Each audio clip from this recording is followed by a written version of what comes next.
The funeral director's hand pressed against my shoulder, firm and unyielding. "Family only in the front rows, miss."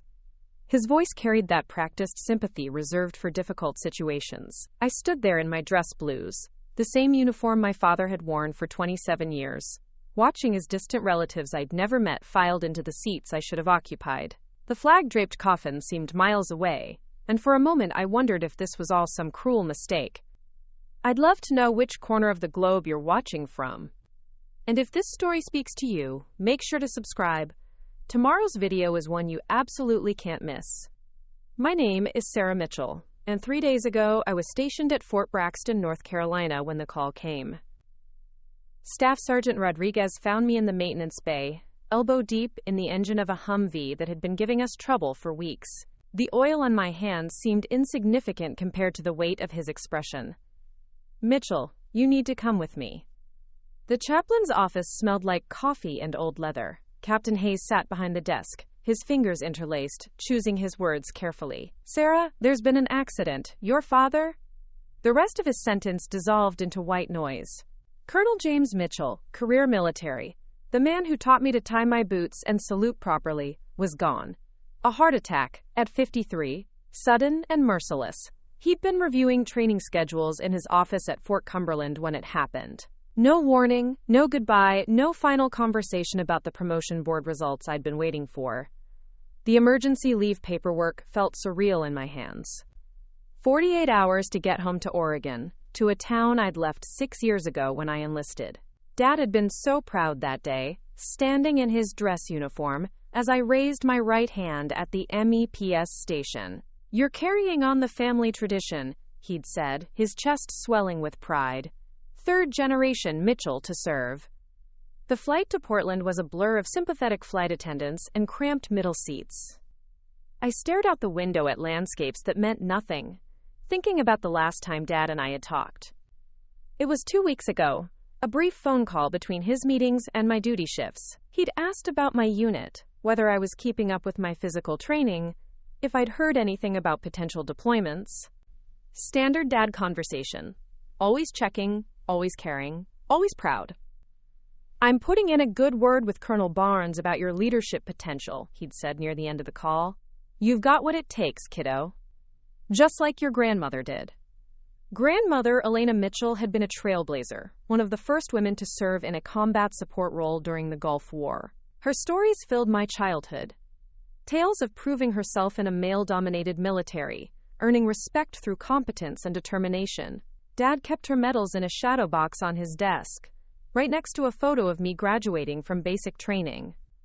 The funeral home in Millfield, Oregon looked exactly as I remembered from childhood visits with various deceased relatives. Same burgundy carpet, same overpowering scent of lilies, same hushed conversations in corners. But something felt wrong the moment I walked through those heavy wooden doors. Uncle Robert spotted me first. Dad's younger brother approached with the measured steps of someone delivering bad news. His wife, Aunt Patricia, flanked him like a sentry. Neither had served a day in their lives, but they carried themselves with an authority I didn't recognize. "Sarah, honey?" Patricia's voice dripped with manufactured concern. "We're so glad you could make it. We weren't sure the Army would let you leave." The comment stung, but I pushed it aside. Grief makes people say strange things. "Of course I'm here. He was my father." Robert cleared his throat, glancing around the room filled with Dad's colleagues, neighbors, and friends I'd grown up knowing. "We need to talk about the arrangements. There have been some decisions made." "What kind of decisions?" "Well, the seating, for one. We've arranged for immediate family in the front rows. You understand, of course. That means Patricia and myself. Our children." My stomach dropped. "Where exactly am I supposed to sit?" "We thought the third row would be appropriate, with your father's work colleagues." The words hit like a physical blow. Third row, with colleagues, at my own father's funeral. "I'm his daughter," I said, my voice barely controlled. "Of course you are, sweetheart," Patricia interjected with that patronizing tone reserved for children and subordinates. "But Robert and your father were so close, and our kids grew up practically living at his house." This was a lie. A bold, calculated lie. Dad's relationship with his brother had been cordial at best, strained at worst. They saw each other at Christmas and called on birthdays. Meanwhile, I was the one who video called him every Sunday, who knew about his arthritis acting up in the rain, who listened to his concerns about the new recruits in his unit. Sarah, Robert continued, we're also handling the military honors. We've spoken with the honor guard coordinator. Everything's been arranged through proper channels. Proper channels? I'm active duty military. I can coordinate with... It's already done. His tone carried finality. We didn't want to burden you with details while you're grieving. The room seemed to tilt.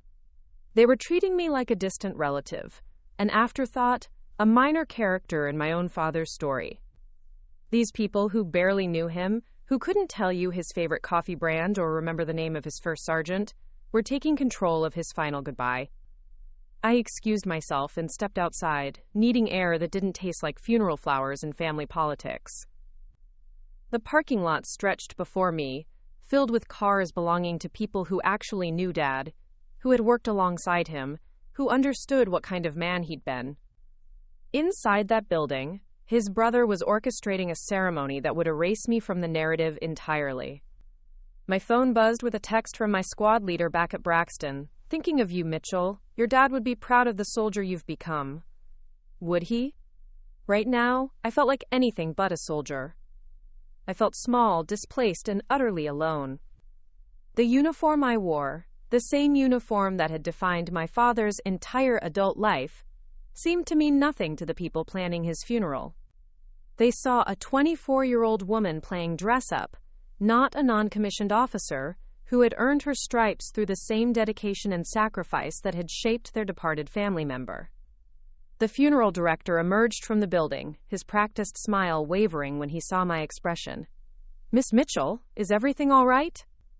Actually, I said, straightening my shoulders the way Dad had taught me, I need to discuss the seating arrangements. His face shifted into neutral territory. I'm afraid those details have been finalized by the primary family contacts. Primary family contacts. As if I wasn't primary. As if I wasn't the one who inherited his love of old war movies and his ability to field strip a rifle blindfolded. As if I wasn't the one carrying forward everything he'd tried to instill in me about honor, duty, and service above self.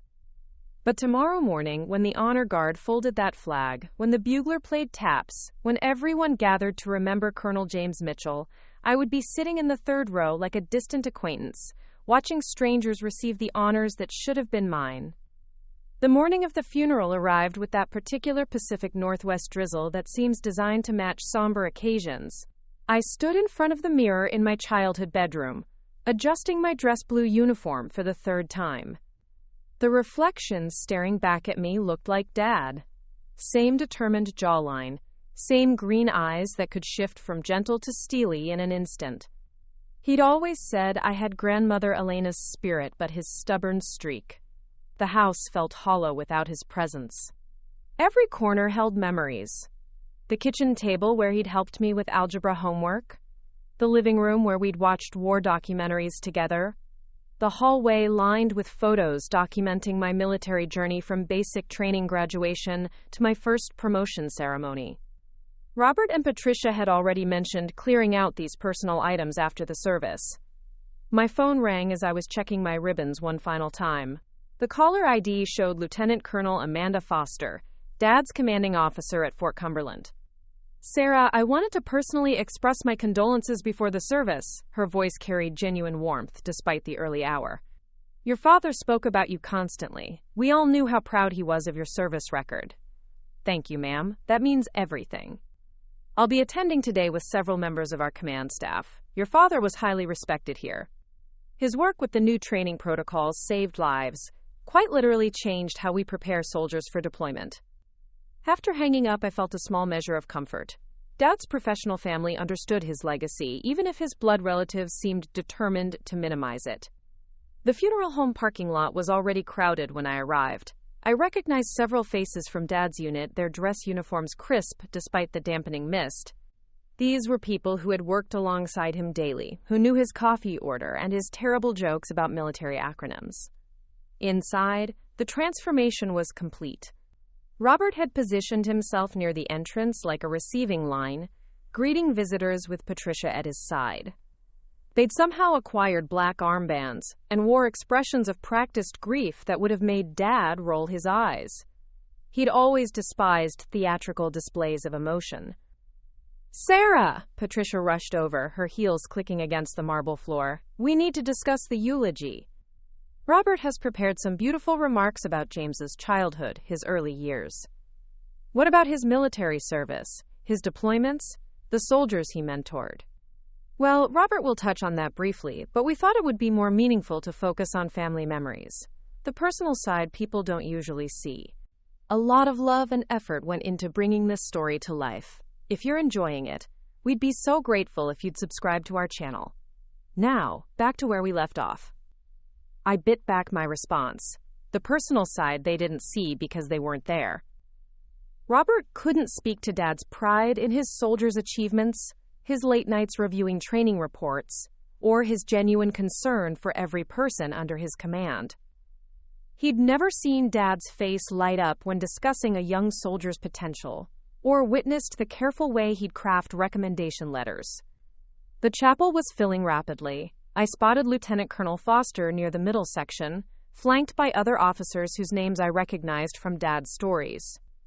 Master Sergeant Williams, who'd served 3 tours with Dad in Afghanistan. Captain Rodriguez, whose wedding Dad had attended just last month. Staff Sergeant Chen, whose daughter Dad had written a recommendation letter for when she applied to West Point. But in the front row sat Robert's family. His wife, their 2 teenage children who visited Dad maybe twice a year, and Patricia's sister, whom I'd met exactly once. They occupied the spaces reserved for those who knew him best, who'd shared his daily life, who understood the weight of his sacrifices.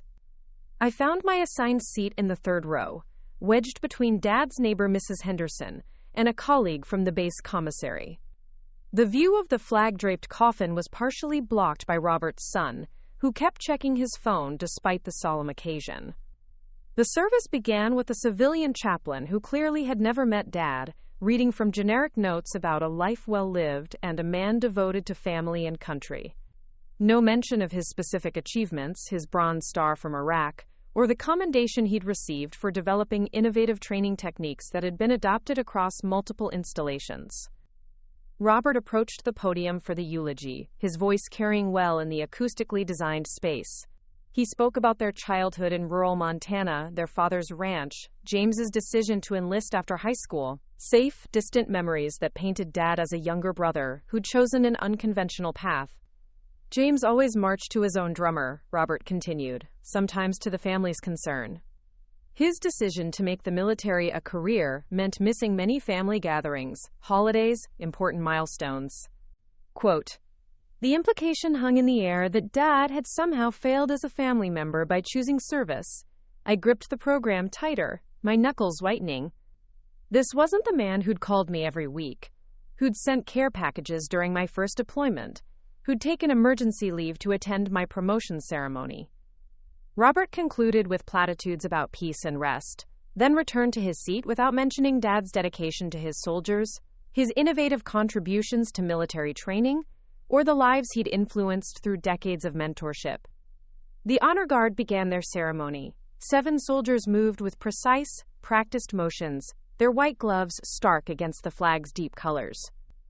Each fold carried significance for the families of fallen soldiers, for the nation they'd served, for the ideals they'd upheld. I knew the ceremony by heart, had participated in dozens of them for fallen comrades. The soldier presenting the flag should have approached me. Military tradition, protocol, and simple human decency demanded it. Instead, he pivoted toward Robert, extending the triangular bundle with words I'd heard countless times but never imagined would exclude me. "On behalf of the President of the United States and the United States Army, please accept this flag as a symbol of our appreciation for your loved one's honorable and faithful service." Robert accepted the flag with awkward hands, clearly unfamiliar with its weight and meaning. He nodded solemnly, playing his part in this choreographed erasure of my relationship with Dad. I stood frozen, watching this final insult unfold. The flag that should have been mine, that represented not just Dad's service, but our shared commitment to something larger than ourselves, was now in the hands of someone who'd never understood what that service meant. The bugler began taps, those haunting notes that had echoed across battlefields and military cemeteries for generations. Each note seemed to emphasize my displacement, my invisibility in this ceremony honoring the man who'd shaped every aspect of my adult identity. As the final note faded, I noticed a disturbance near the chapel entrance. Several figures in dress blue uniforms were filing in, their bearing unmistakably military. These weren't the colleagues I'd already spotted. These officers carried themselves with the particular authority that comes from significant rank and responsibility. Lieutenant Colonel Foster had risen from her seat, her expression shifting to something approaching surprise. Other military attendees were following her gaze toward the newcomers, and I could see recognition dawning on several faces.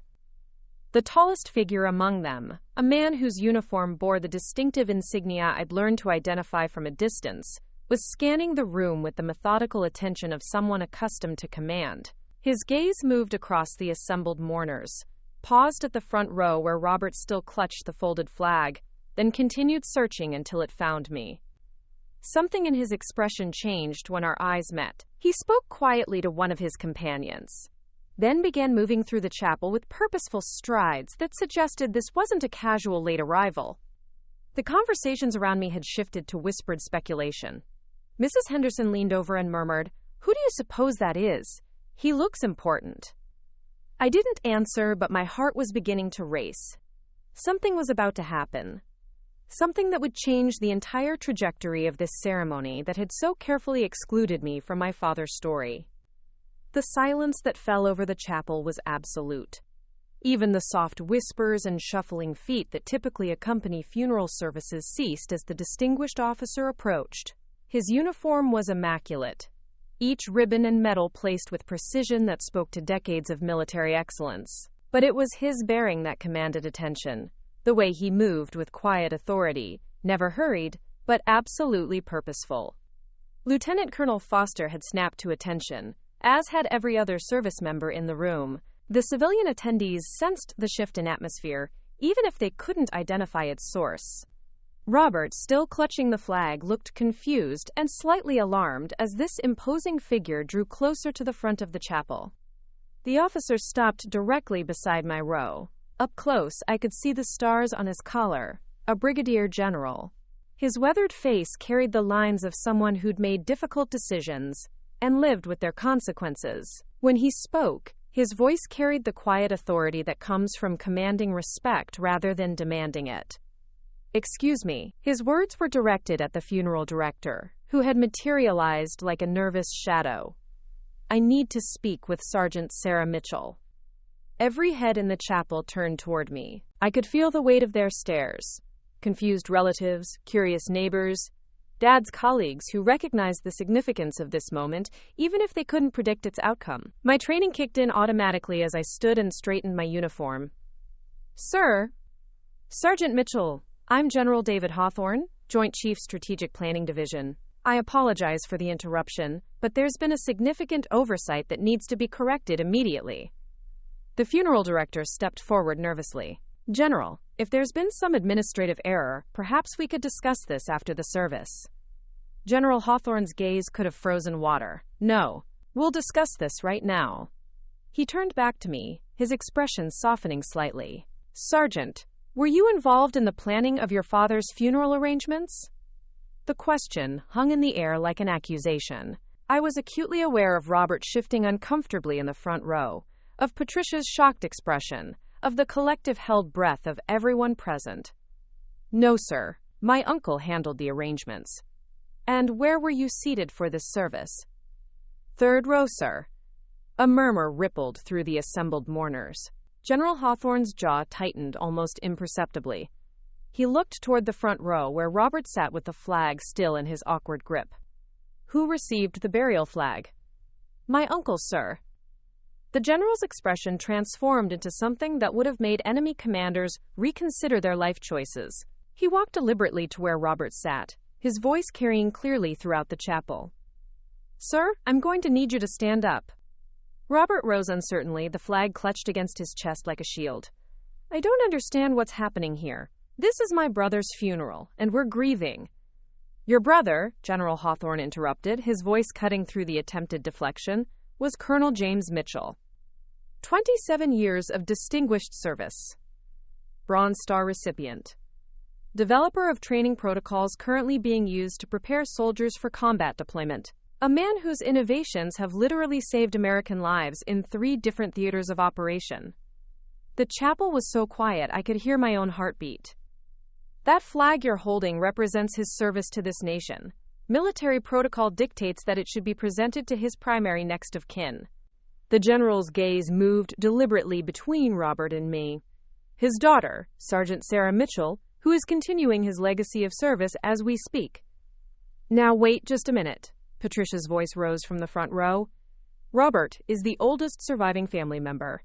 He's been handling all the arrangements because Sarah was stationed across the country. General Hawthorne held up a hand, and Patricia's protest died immediately.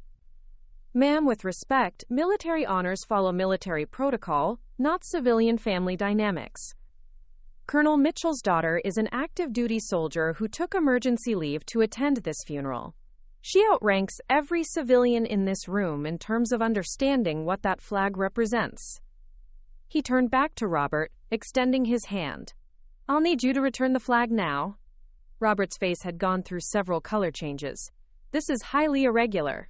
The funeral director said. The funeral director, General Hawthorne's voice, carried the patience of someone explaining simple concepts to a slow child. Doesn't set military protocol. I do. The standoff lasted perhaps 10 seconds, though it felt like an eternity. Robert finally extended the flag with shaking hands. General Hawthorne accepted it with the reverence it deserved, then turned toward me. His approach was ceremonial now, each step measured and purposeful. The honor guard, who had been standing at attention near the back of the chapel, moved forward to flank him. This wasn't just a correction of protocol, it was a restoration of proper order. General Hawthorne stopped directly in front of me, the flag held with both hands at chest level. His voice carried the weight of tradition when he spoke. Sergeant Sarah Mitchell, on behalf of the President of the United States and the United States Army, please accept this flag as a symbol of our appreciation for your father's honorable and faithful service. I accepted the flag with steady hands, feeling the weight of its folds, the precision of its creases. This wasn't just fabric and thread. It was recognition, validation, the acknowledgement of my place in Dad's story that had been stolen and now restored. But General Hawthorne wasn't finished. He remained at attention as he continued speaking, his voice now addressing the entire chapel. Colonel James Mitchell wasn't just a soldier, he was a mentor, an innovator, and a father who raised his daughter to follow in his footsteps of service. The training protocols he developed are currently being implemented at installations across 3 continents. His expertise in combat preparation has been cited in Department of Defense publications. His recommendations launched the careers of 43 officers who are currently serving in leadership positions worldwide. The general paused, his gaze sweeping across the assembled mourners before returning to me. But perhaps his greatest achievement was inspiring his daughter to serve. Sergeant Mitchell has distinguished herself in her own right. Commendations for technical excellence, leadership in challenging situations, and the respect of her peers and superiors. She represents the continuation of a family legacy that extends back 3 generations of military service. I could see Dad's colleagues nodding, recognition dawning on their faces. These were details Robert could never have known, accomplishments he could never have mentioned because he'd never bothered to learn about them. General Hawthorne stepped closer, lowering his voice so only I could hear. Your father spoke about you often in professional circles. He was enormously proud of the soldier you've become. This ceremony should have reflected that from the beginning. Then, loud enough for everyone to hear, Sergeant Mitchell, would you join me at the front of the chapel? There are some people here who would like to properly honor your father's memory. As I walked toward the front, flag in my arms, I could feel the shift in the room's energy. Dad's fellow officers were standing, their expressions respectful but determined. Lieutenant Colonel Foster stepped forward, as did Master Sergeant Williams and the other soldiers who had actually known my father as both a colleague and a friend. Robert and Patricia remained in their seats, looking stunned and displaced.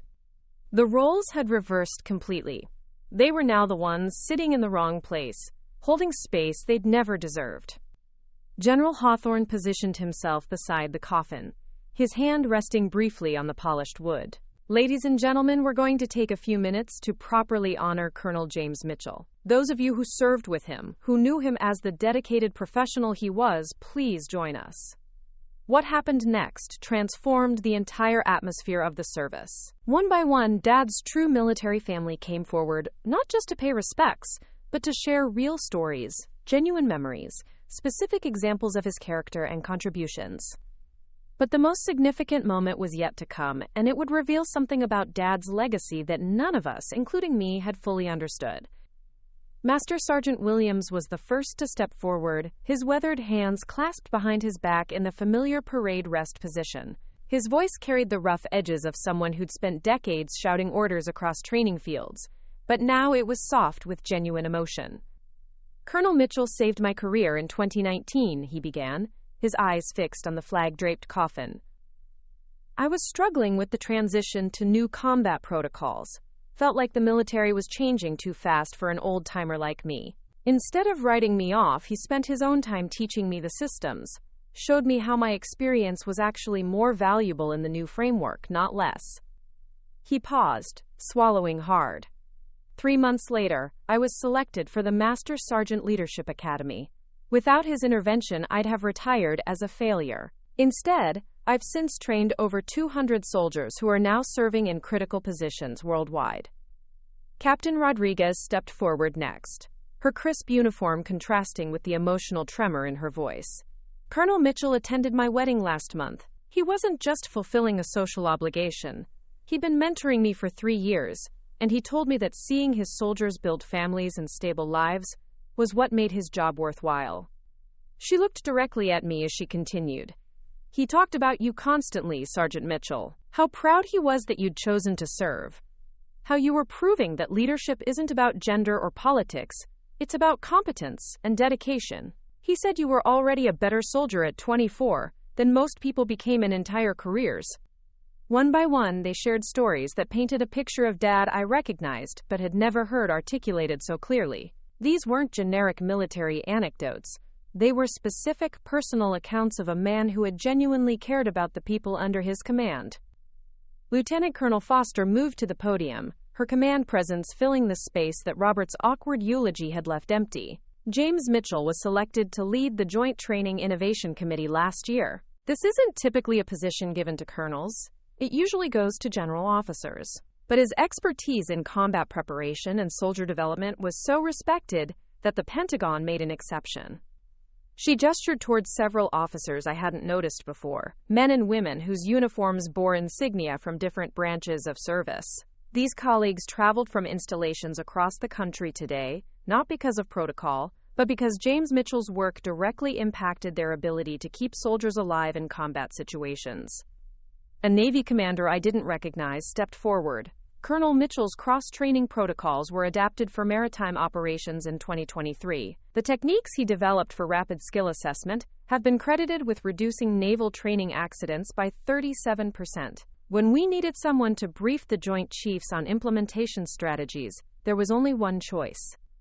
The stories continued, each one revealing another facet of Dad's professional legacy that Robert's sanitized eulogy had completely ignored. But it was Staff Sergeant Chen who provided the most devastating contrast to my uncle's narrative. "Colonel Mitchell wrote recommendation letters for my daughter's West Point application," she said, her voice steady despite the emotion in her eyes. "But he didn't just write a standard letter. He spent hours researching her background, talking to her teachers, understanding her goals. The letter was so comprehensive and insightful that the admissions board later told us it was the most thorough recommendation they'd received that year." She looked directly at Robert and Patricia as she continued. "My daughter is now a second-year cadet. She calls Colonel Mitchell her inspiration for choosing military service. When she heard about his passing, she requested permission to attend today's service, but she's restricted to base this week due to academic commitments." The implication was clear. Dad had influenced young people toward military service, had invested in their futures in ways that extended far beyond his official duties. This was the man Robert had reduced to childhood memories and vague platitudes about family devotion. General Hawthorne returned to the podium, his expression grave but determined. What you're hearing today are testimonies to a legacy that extends far beyond any single family. Colonel Mitchell's innovations in soldier training are currently being studied at the War College. His research on combat stress management has been incorporated into pre-deployment protocols at every major installation. He paused, his gaze moving across the assembled mourners. But there's something else you should know, something that speaks to the kind of man James Mitchell was, both as a soldier and as a father. My stomach tightened. There was something in the general's tone that suggested we were approaching information that would change everything. 6 months ago, Colonel Mitchell submitted a research proposal to the Department of Defense. It was a comprehensive study on inherited military leadership traits, focusing on multi-generational service families. The proposal was approved with full funding, a rare achievement that typically takes years of bureaucratic navigation. General Hawthorne looked directly at me. The study was designed around his daughter's service record. He'd been quietly documenting your achievements, your leadership development, your technical innovations.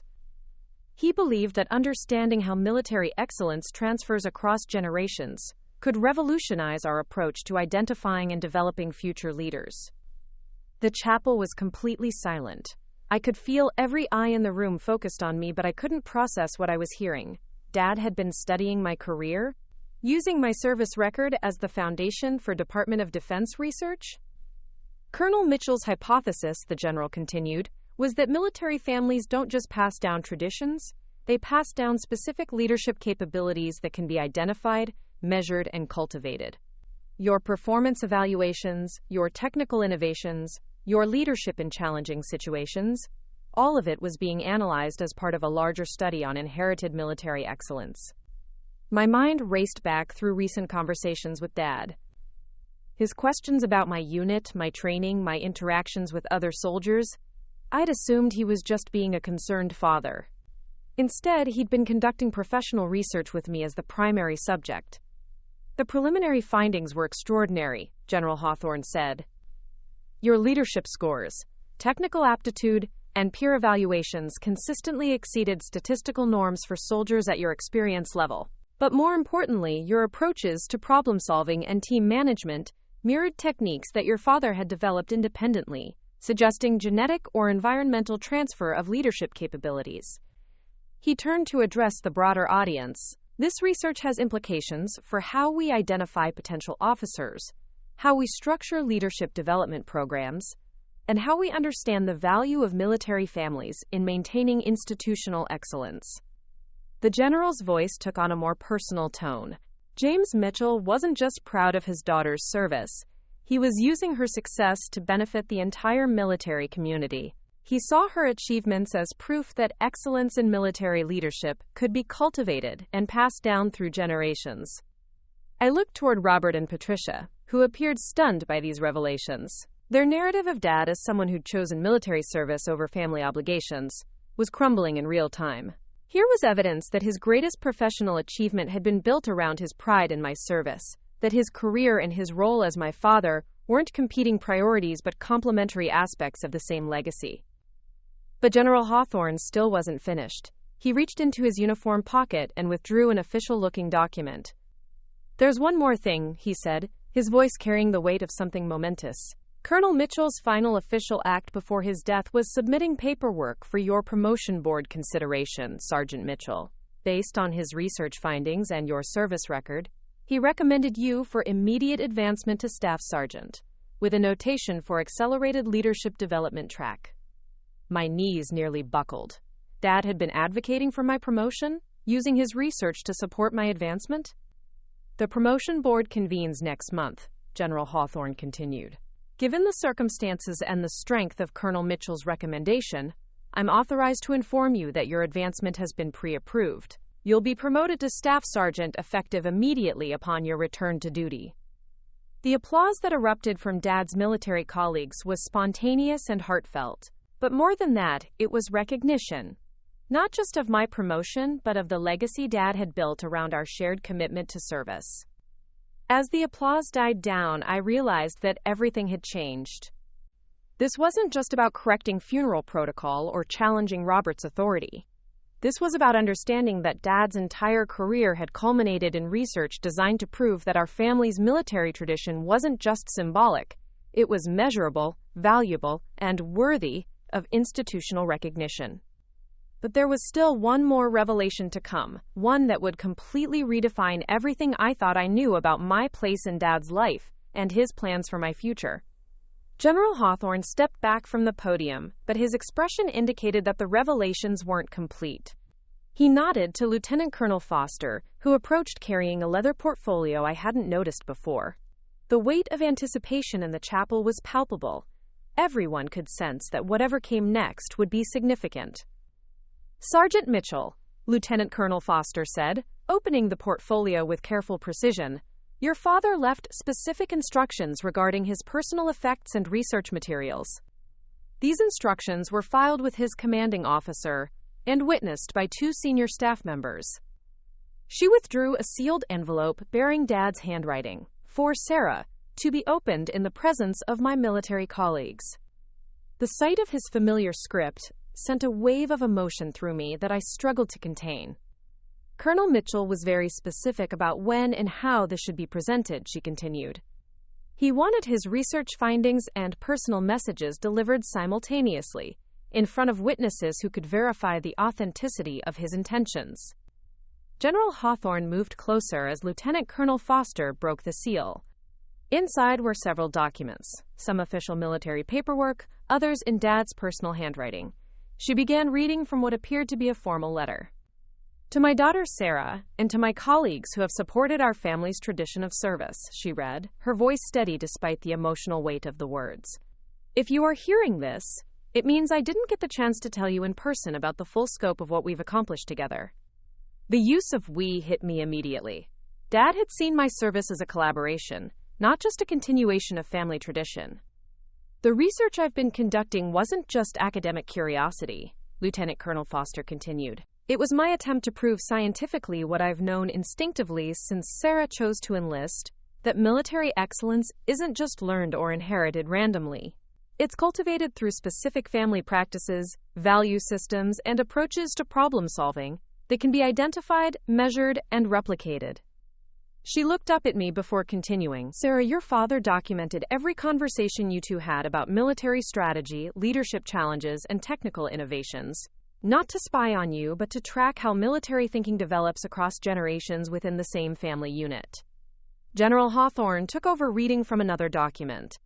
"Sarah's approaches to equipment maintenance, team leadership, and crisis management consistently mirror techniques I developed independently during my own service.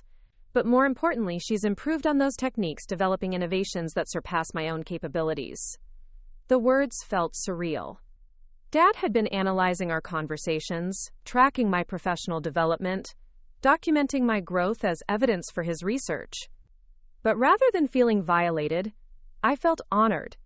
He'd seen our relationship as proof of something larger and more significant than personal pride. "The promotion recommendation I've submitted isn't based on nepotism or family favoritism," General Hawthorne continued reading. "It's supported by 18 months of documented evidence that Sarah's leadership capabilities exceed standard benchmarks for soldiers at her experience level. Her technical innovations have been implemented by her unit with measurable improvements in efficiency and safety." Lieutenant Colonel Foster retrieved another document from the portfolio. "There's more, Sarah. Your father included specific recommendations for your career development that extend well beyond your immediate promotion." She began reading from what appeared to be an official career development plan. "Based on observed leadership patterns and technical aptitude, I recommend Sarah Mitchell for the following advancement track: Staff Sergeant by age 25, Sergeant First Class by 28, Master Sergeant by 32, with potential for warrant officer consideration specializing in technical innovation and training development." My breath caught. Dad had mapped out my entire career progression but based it on documented analysis of my actual performance rather than wishful thinking. "Furthermore," she continued, I recommend that Sarah be considered for the Advanced Leadership Development Program currently being piloted at Fort Leavenworth. Her combination of technical expertise and natural leadership abilities makes her an ideal candidate for accelerated officer track consideration. General Hawthorne stepped forward again. Sergeant Mitchell, the Advanced Leadership Development Program your father mentioned is highly classified and extremely selective.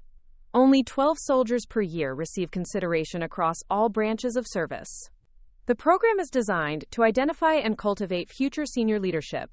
We're talking about preparation for eventual command positions at the highest levels. The implications were staggering. Dad hadn't just been proud of my service, he'd been positioning me for advancement opportunities I'd never even known existed.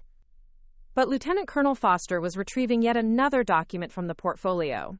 There's one final component to your father's research that you need to understand. He wasn't just studying inherited military leadership. He was documenting how to optimize that inheritance for future generations. She held up what appeared to be a comprehensive analysis filled with charts, graphs, and detailed observations.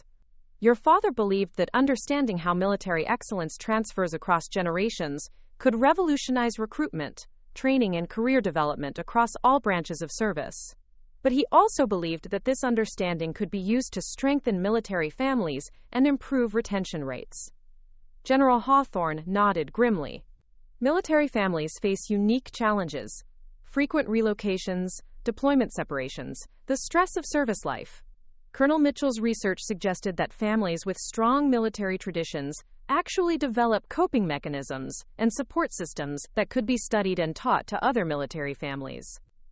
Your relationship with your father, Lieutenant Colonel Foster added, became a case study in how military parents can mentor their children not just in career development, but in maintaining the psychological resilience necessary for long-term military service. The scope of Dad's work was overwhelming. He'd turned our family relationship into a research project that could potentially benefit thousands of military families facing similar challenges. But then Lieutenant Colonel Foster withdrew one final document, a handwritten letter that was clearly more personal than the official reports. Sarah, she said, your father asked that this be read aloud, in front of witnesses, so there could be no question about his intentions or his feelings. She cleared her throat and began reading in Dad's own words. My dearest daughter, by the time you hear this, I hope you'll understand that every conversation we've had, every piece of advice I've given you, every expression of pride in your service has been genuine. The research was just my way of proving to the military establishment what I've always known, that you're exceptional. Tears I'd been holding back since the general first approached were now flowing freely. But more than that, I wanted to create a permanent record of why our family's tradition of service matters. Not just because it's traditional, but because it produces results. You're not just carrying on a family legacy, Sarah. You're proving that legacy has measurable value to our nation's defense. The letter continued. The promotion, the career recommendations, the research findings, all of it is designed to ensure that your service is recognized at the level it deserves. I never want you to wonder whether you've earned your achievements. The documentation proves that you have. Lieutenant Colonel Foster's voice grew stronger as she reached the letter's conclusion. I'm proud of the soldier you've become, but I'm even prouder of the person you are. Your integrity, your dedication, your willingness to serve something larger than yourself. These qualities make you exactly the kind of leader our military needs for the challenges ahead. She looked up at me before reading the final paragraph. Take care of yourself, kiddo. Take care of your soldiers when you get them. And remember that excellence isn't inherited. It's chosen every single day through decisions both large and small. You've been choosing excellence since the day you enlisted. Keep choosing it. The silence that followed was profound. Dad's final message wasn't just a personal goodbye. It was a professional endorsement, a career roadmap, and a validation of everything I'd worked to achieve. But as I stood there, holding his flag and processing the magnitude of his final gift to me, I realized that Robert and Patricia were still sitting in the front row, looking increasingly uncomfortable as the true scope of Dad's legacy became clear. The confrontation that was about to unfold would determine not just how this funeral concluded, but how Dad's memory would be preserved and honored going forward. The weight of Dad's final letter hung in the air like incense, transforming the entire atmosphere of the chapel. What had begun as a sterile civilian funeral had evolved into something far more profound, a celebration of a legacy that extended beyond any single family and into the very heart of military excellence. But as I clutched the flag and tried to process the magnitude of what had just been revealed, I became aware that not everyone in the chapel was moved by these discoveries. Robert had begun shifting uncomfortably in his seat, his face cycling through expressions of confusion, embarrassment, and growing resentment. Patricia was whispering urgently in his ear, her gestures becoming increasingly agitated. General Hawthorne seemed to sense the brewing tension. His military bearing remained perfect, but I could see his eyes tracking Robert's movements with the careful attention of someone anticipating conflict. "There is one additional matter to address," the general announced, his voice cutting through the murmured conversations that had begun among the assembled mourners. "Colonel Mitchell's estate and personal effects." Lieutenant Colonel Foster opened yet another section of the leather portfolio, revealing legal documents that made Robert's agitation spike visibly. "Colonel Mitchell updated his will and testament 6 months ago, coinciding with the initiation of his research project," she stated, matter-of-factly. "The revisions were witnessed, notarized, and filed with the appropriate military legal services." Robert shot to his feet, his face flushed with indignation. "Now wait just a damn minute. I'm the executor of James's estate. I've been handling his affairs since." "Sir," General Hawthorne's voice carried the quiet authority that could stop charging cavalry, "you were named executor of his original will, drafted 12 years ago when Sergeant Mitchell was a minor. The updated documentation supersedes those arrangements." Patricia joined her husband, her voice rising with each word. "This is ridiculous. We've been planning his funeral, managing his house, coordinating with his insurance companies. You can't just waltz in here and—" "Ma'am," Lieutenant Colonel Foster interrupted, her tone professionally polite but unmistakably firm, "military personnel have specific legal protections regarding their estates, especially when those estates include classified materials and ongoing research projects." She withdrew an official document bearing multiple seals and signatures. "Colonel Mitchell's updated will designates his daughter as primary beneficiary and executor. More importantly, it transfers custody of his research materials and military-related personal effects to someone with appropriate security clearance." The implications hit Robert like a physical blow. Not only had Dad changed his will, but he'd done so in a way that recognized the security requirements surrounding his professional work. Requirements that only I, as an active-duty soldier, could fulfill. "This is about money, isn't it?" Robert's voice cracked with a mixture of anger and desperation. "James always had more money than he knew what to do with, and now—" "Actually," General Hawthorne interjected, his expression suggesting that Robert had just stepped into dangerous territory, "this is about national security, intellectual property, and ensuring that Colonel Mitchell's research continues to benefit the military community as he intended." Lieutenant Colonel Foster began reading from the legal document. Quote, "I hereby designate my daughter, Sergeant Sarah Mitchell, as primary executor of my estate and guardian of my professional legacy. Her security clearance, military training, and intimate knowledge of my research objectives make her uniquely qualified to oversee the completion and implementation of my work." She looked up from the document to address Robert directly. Furthermore, Colonel Mitchell specified that his research materials, military decorations, and professional correspondence are to remain within military custody pending completion of his Department of Defense project. The financial implications were becoming clear. Dad's house, his savings, his military benefits.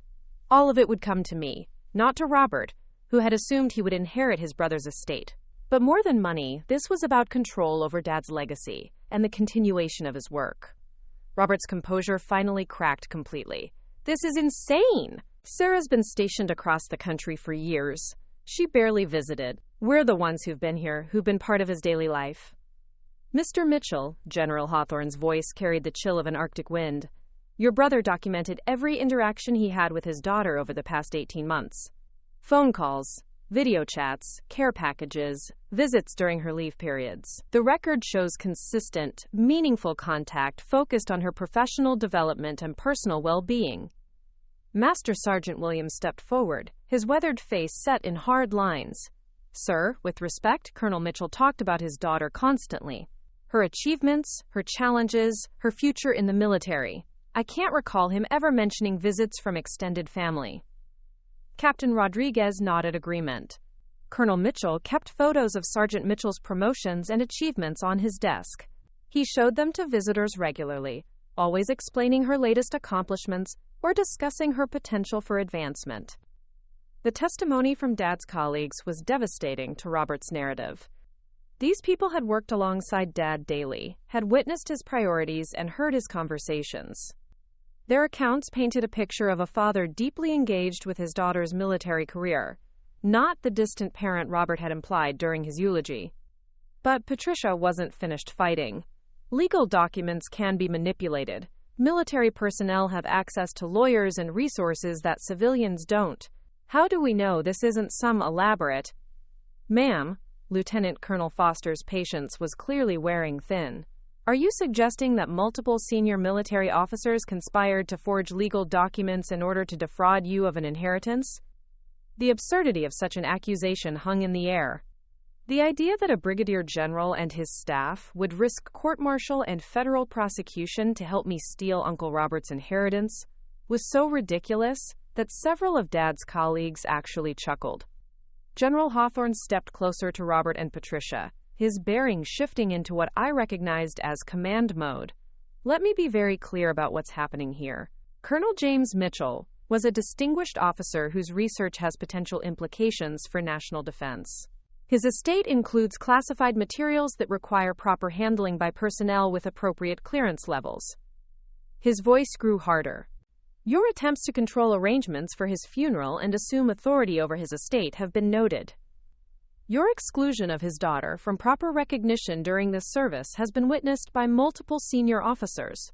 Your characterization of his priorities and family relationships contradicts documented evidence maintained by his professional colleagues.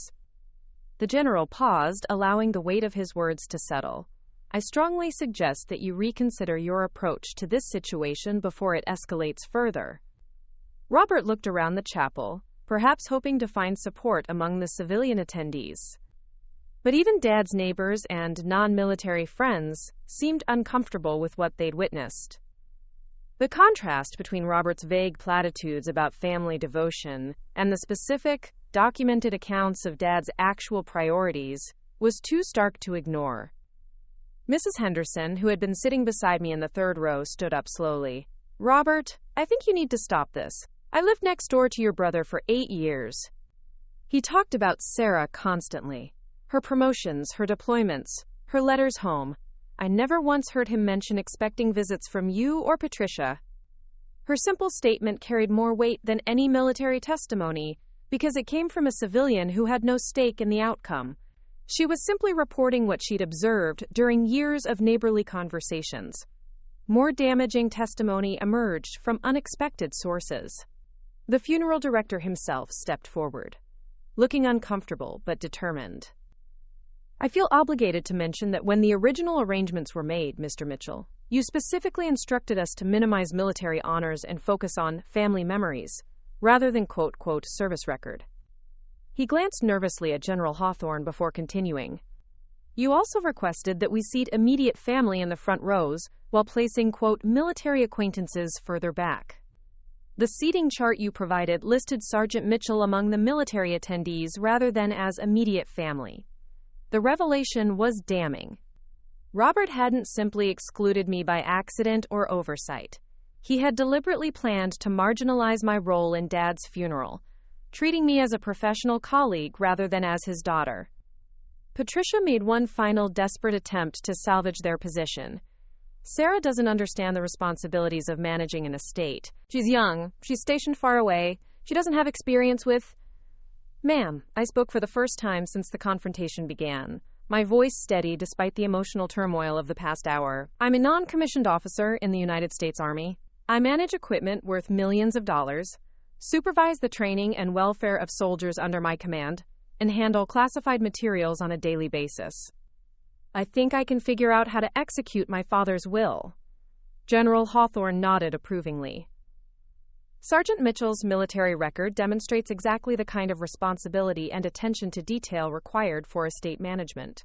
More importantly, she understands the significance of her father's research and the importance of ensuring its proper completion.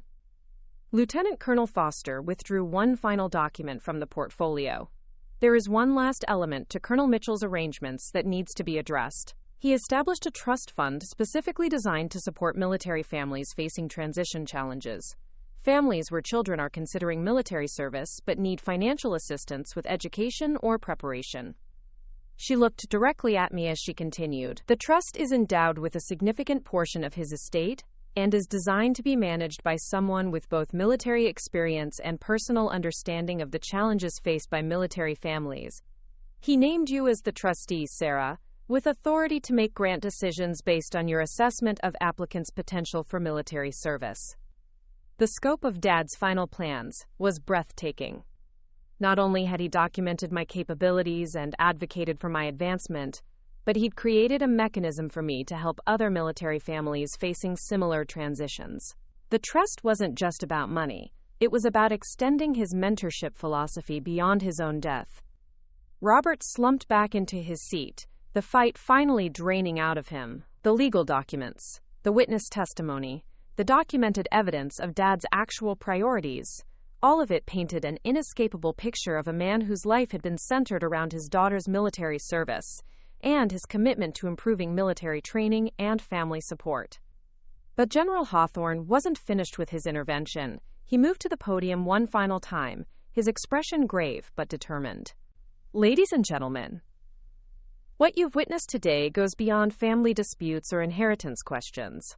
You've seen the difference between superficial family obligations and genuine legacy building. Colonel James Mitchell spent the final years of his life documenting how military excellence transfers across generations, not for academic recognition, but to ensure that his daughter's service would be properly valued and supported. He gestured toward the assembled military personnel. Every officer and enlisted soldier in this chapel has been impacted by Colonel Mitchell's innovations in training and leadership development. His research on combat stress management has saved lives. His protocols for equipment maintenance have prevented accidents. His mentorship philosophy has shaped careers across multiple installations. The general's voice grew more personal. But his greatest achievement was recognizing and cultivating the exceptional capabilities of his own daughter. Sergeant Mitchell represents the culmination of everything Colonel Mitchell believed about military service: that excellence is earned through dedication, that leadership is demonstrated through action, and that the true measure of a soldier's worth is their impact on the mission and the welfare of their fellow service members. He turned to face me directly. Sergeant Mitchell, your father's research proves that you haven't succeeded because of family connections or special treatment. You've succeeded because you possess measurable leadership capabilities that exceed standard benchmarks for soldiers at your experience level. Your promotion to staff sergeant isn't nepotism, it's recognition of documented excellence. The applause that followed was spontaneous and sustained. Dad's military colleagues weren't just clapping for my promotion. They were acknowledging the vindication of his research and the validation of his belief in merit-based advancement. As the applause died down, I realized that everything had changed. The funeral that began with my exclusion and marginalization had become a celebration of Dad's legacy and a recognition of my place within that legacy. Robert and Patricia's attempts to control the narrative had backfired spectacularly, revealing the emptiness of their claims and the strength of Dad's actual priorities. But more than that, I now understood the full scope of what Dad had given me. Not just career opportunities or financial inheritance, but a documented proof of my capabilities that would follow me throughout my military service. His research would ensure that my achievements were never dismissed as favoritism or questioned as unearned. General Hawthorne approached me as the formal service concluded, his expression mixing professional respect with personal warmth. Sergeant Mitchell, I have one final message from your father. He asked that I tell you specifically that he never doubted you would choose excellence. He was simply grateful that he got to witness it. As I stood there holding Dad's flag and surrounded by the people who had actually known and respected him, I realized that his greatest gift wasn't the promotion or the inheritance or even the research that would shape my career. His greatest gift was the absolute certainty that I belonged here, that I had earned my place, and that his pride in my service was based on documented evidence rather than parental bias. The funeral ended as it should have begun, with recognition of a soldier's legacy and acknowledgement of the family member who would carry that legacy forward. Robert and Patricia left quietly, their false narrative demolished by the weight of documented truth. Dad's military family remained, sharing stories and making plans to ensure that his research continued and his memory was properly honored. 3 months later, I would be promoted to Staff Sergeant in a ceremony attended by General Hawthorne and many of the colleagues who had testified to Dad's character during that transformative funeral service. But more importantly, I would begin working with the trust fund Dad had established, helping other military families navigate the challenges of service life with the same dedication and insight that had shaped my own journey. Dad had always said that excellence isn't inherited, it's chosen. But as I've learned since that remarkable day when a general arrived to set the record straight, sometimes excellence runs in families, because those families create systems and support structures that make excellent choices possible. Dad didn't just tell me to choose excellence, he documented my capacity for it, advocated for my advancement, and created mechanisms to ensure that my service would be properly recognized and supported. That's the real legacy he left me. Not just pride in my achievements, but proof that those achievements were earned, documented, and worthy of the highest levels of military recognition. Looking for more? We've got 2 amazing stories ready for you right on screen. If this one touched you, these are absolutely worth your time. Click to watch them now. And hey, subscribe and hit that bell to never miss our latest uploads.